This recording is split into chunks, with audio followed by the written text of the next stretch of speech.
Hey there, this is John from Heroes and Legends, and welcome to another edition of the Magic the Gathering Market Watch. So this is a very interesting week for the market. Of course, Legacy is kind of the big story this week due to the fact that a week ago we saw all the spoilers for Eternal Masters. So the market's had a little time to digest that a little bit, although you can still see an impact from that information out there. Now, a week from now, we will actually have Eternal Masters out there in the market, so it'll be kind of interesting to see how that unfolds. Now, having said that, Standard and Modern have actually become very stagnant and very cold as people are turning their attention right now to the Eternal Masters release and what's going on in the Eternal formats. So having said that, let's look at Standard first, and we're going to look at the top 5 Standard cards that have lost value this week. You're going to see a common theme here in Standard, and the fact is the diversity right now in the Standard format is actually amazing and awesome for that format, but it also means that cards are going to kind of hit a ceiling, and then once they get a little too pricey, I think people are just going to say, you know what, I'm going to try this deck instead. So you're going to see a lot of that. All these cards are cards that are highly playable cards. They're in very successful decks, but they just reach a point where folks have an option to just not play that deck and play a different one if they don't want to invest in some of these cards. So let's look at number 5, and we have Chandra Flamecaller losing $1.87 to $20.99. Again, card sees plenty of play at this point. Number 4, another card seeing play, Liliana, Heretical Healer, losing $2.72 to $19.39. Number 3, Archangel Avacyn, losing $3.06 to $30.15. Number 2 is Nahari the Harbinger, and she went down $3.53 to $30.35, but she spiked pretty hard recently over the last month or two, and it started out with some modern brews that turned into very competitive modern decks using her, and then all of a sudden Standard picked up on her and she started doing very well in Standard. So this is normal stabilization. I think this is still a card that's got a lot of legs. Finally, number 1 for the week, yet again, is Jace Vern's Prodigy. This week losing $5.28 to $49.33. Jace is going to continue to drop at this rate. It's pretty amazing how much ground it has lost so quickly. People are trying to liquidate their copies of this. They're all over the big marketplace sites like your eBays, your Amazons. At this point, you can probably find Jace cheaper than $49.33 in a lot of places just because people are just trying to get out and save some amount of money. As we move closer to the fall and this card rotates out of Standard, it's going to continue to drop between now and then. So if you want to pick up some Jaces, I would say wait. You'll probably get a really good deal on this card this fall. But I would probably keep this on the radar, because if you can get this at a very affordable price in the fall, it is a card that will go up in value over time. It's a 2-drop that does more than probably any 2-drop that Wizards has ever printed. And does it see play in other formats? Yes, of course it does. It sees play in Modern as well as even Vintage and Legacy decks at this point. So it's going to see play, obviously not as much play as it saw in its heyday of Standard, but it will see play, and as time goes on and copies of this dry up, it will slowly begin to rise again. Top 5 Standard cards that have gained value this week. Now, I said at the beginning, Standard was very stagnant. You're going to see this now. This is almost not even worth talking about. These cards, we're talking about just mere cents here, pennies. So let's quickly go through the list. Coming in number 5 is Clash of Wills. This went up 3 cents to 46 cents. Number 4 is Gold Knight Castigator, going up 3 cents to $1.94. So a virtual tie for 5th and 4th. You know it's a bad week when basic lands are on the list. Coming in at number 3 is a Dragons of Tarkir Mountain, going up 4 cents to 22 cents. Now, I totally get it. This is actually a very beautiful looking card for basic land. This is really some amazing art. I can totally see trying to get all my mountains to match this in my deck. So I get it, but like I said, very slow week. Number 2 is Transgress the Mind, going up 5 cents to $1.72. And finally, we'll close this out with Majoring Network, going up 12 cents to 70 cents. All right, let's go on to Modern. Now, Modern's not as bad as Standard was, but you're going to find Modern's also very, very slow this week. Let's look at the cards that lost value. Coming in number 5, Arcbound Ravager, losing $1.93 to $44.48. This is a card that sees tons of play in Affinity. It's going to continue to see play, just normal stabilization. Crucible of Worlds, the 5th Dawn version, going down $2 in a set to $64.95. The 10th edition version, for whatever reason, is worth a little more than this one, but at the same time, this card is just normal stabilization. It would have been nice to see this one maybe in Eternal Masters, but hopefully it will get a reprint at some point in the next year or two. Glimmer Void, another card from Affinity, this time going down $2.17 to $36.68, and this is the Meriden version. Tezzeret, Agent of Bolas. Now, he lost $2.51 to $31.50 this week, but this is another card that spiked real hard recently. Back when sort of the Meek came off the ban list, this was a big part of that strategy, and this jumped up significantly. So now you're just seeing some normal stabilization. He'll probably lose a few more dollars before he lands in probably the $25 range, I would imagine. And number 1 is Tarmogoyf.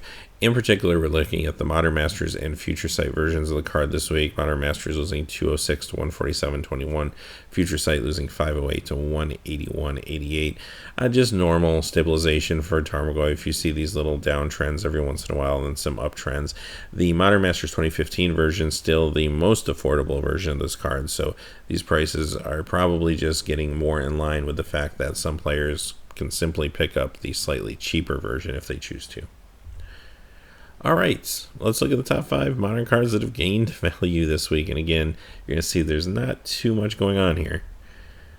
Going up $1.01 to $15.67 is Counterbalance. This one's actually kind of interesting. I mean, I realize a dollar gain isn't really a whole lot in the world of Modern, but I think this is a card that maybe is getting a little bit of attention because its partner, Sensei's Dividing Top, is going to be reprinted in Eternal Masters.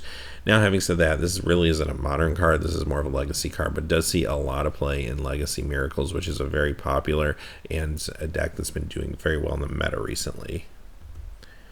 Number 4 is Realms Uncharted, going up $1.20 to $2.94, and this sees play in a Assault Loam deck, basically pitch lands for damage, and it's seeing some more play out in the fields for sure. Cavern of Souls. So this is another card, wasn't reprinted in Eternal Masters. Here's hoping for Modern Masters 3 maybe in another year, but until then, this thing is still going to jump up $1.24 to $52.43. Coming in number 2 is Greater Gargadon, and this went up $1.38 to $3.86. In particular, is the Modern Masters version. This sees play in the Modern Dredge deck, which still a little bit of a fringe deck, but seems to be gaining a little momentum too. And finally, we have Verdant Catacombs, and of course, here we are again looking at a Zendikar fetch land. This time it's going up $1.84 to $74.95. Again, some people were hoping these would show up in Eternal Masters. Some are hoping to see them next year in a potential Modern Masters set.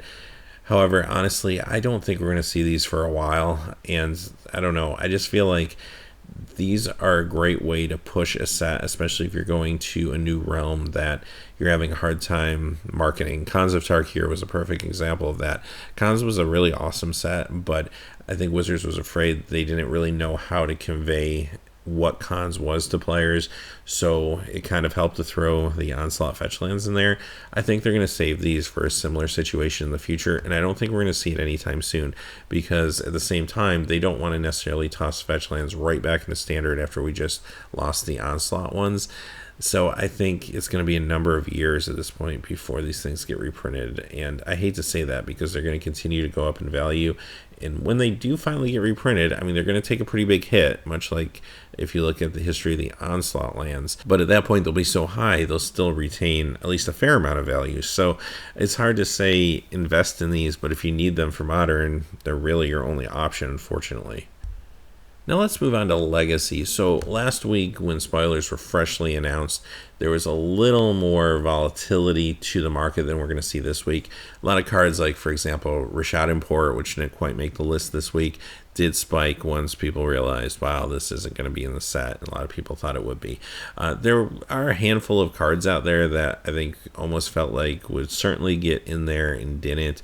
However, it looks like there's a lot of gas left in the tank for Eternal Masters 2, Eternal Masters 3, and so on. So at some point, some of those non-reserve list cards will be reprinted. Again, the announcement of Eternal Masters originally, which reaffirmed the fact that Wizards wouldn't be touching the reserve list, also caused a lot of reserve list spikes, and now some of those are also stabilizing. So that's what we're going to see this week. And let's look at the top 5 legacy cards that have lost value. Coming in number 5 is Armageddon. This is the unlimited version, going down 1110 to 3680. This is not on the reserve list. This is just a weird card that goes on this roller coaster ride every week. It goes up $10, $12, goes down $10, $12. If you can pick these up cheap, do it, but be really careful. Don't pay too much for this card. Diamond Valley from Arabian Nights. This lost 12.22 to 164.99. This is a reserve list card, but I think what we're starting to see, at least with some of the reserve list cards that see less play, that they're spiking, and then once they spike, people say, oh, you know what? I have one of these in my collection. I never use it. I'm never planning on using it. Let me throw it out there on eBay. And the spike just kind of cannibalizes itself. Now, granted, this is short-term market talk here, but long-term, this is still a good investment. It's a reserve list card. It's not being reprinted. But you do want to look closer probably at reserve list cards like, for example, the original dual lands that are going to see a lot of play. That's going to be where the real value is. And if you have money to throw around and you want to invest in something, long-term, those will be a better investment than, say, something like this or the next card on our list, which is Guardian Beast. Kind of the same story here. Lost 15.55 to 140.99. Still a fine card to invest in long term. Still a very valuable card. Still a very rare card. It's a reserve list card, but it's one of those cards that when it spikes, expect it to kind of drop at least a little bit due to the fact that there's a lot of these sitting around in people's binders that they're just not using them. Next we have Winter Orb, and this is the unlimited version, losing 20.09 to 54.95. Now this is a card that is being reprinted in Eternal Masters. That might be part of the reason for this drop, but it's also one of those cards, much like Armageddon, that's been on this awkward back and forth roller coaster for a while. Coming in number 1 is Wrath of God from Unlimited, losing 27.44 to 21.56, basically losing more than half of its value this week. Very unusual drop with this card. Now, granted, it is being reprinted in Eternal Masters, but it has been reprinted a number of times too in the past, and just the fact that a lot of people are going to prefer the older card with the older Quentin Hoover art, which is actually pretty amazing. This might be a good card to pick up for a long-term investment. If you can get one of these for like $15, $20 even, might not be the worst thing in the world to grab them just to have them. All right, let's look at the top 5 legacy cards that have gained value this week. And you're going to notice here, there's a big focus on unlimited cards. All these are unlimited cards. First one's Bayou. Imagine that, dual land. Going up 9.14 to 255.65. Number 4, Gauntlet of Might, going up $9.70 to 158.38. This card's been on the rise last few weeks. Number 3, this one might be a little surprising. Unlimited Sarah Angel, going up $9.72 to 17.59. Now, the only thing I can say here is this is being reprinted in Eternal Masters.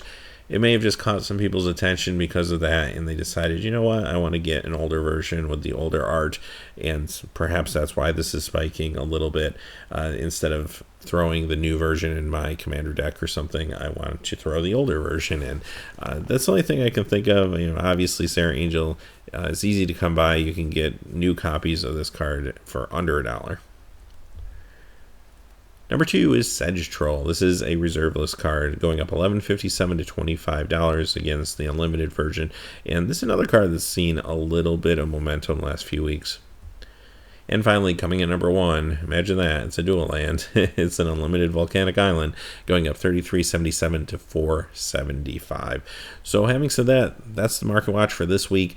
Check back again next week as we see what kind of impact the actual release of Eternal Masters is going to have on the market. I think we may see some interesting things. So until then, hey, thanks for watching. Please remember to like and subscribe, and have a great day. Hey, thanks as always for watching. This video, like all my videos, was made possible by the generous support of viewers like you on Patreon. Even a donation of $1 helps me to keep growing this community and creating better quality videos for all of you. Check out our Patreon page for exclusive giveaways and future goals for the channel. If you haven't had a chance yet to subscribe, hit that subscribe button so you don't miss any of the MTG news, spoilers, set reviews, product openings, or finance videos on Heroes and Legends. Talk to you again soon and have a good day.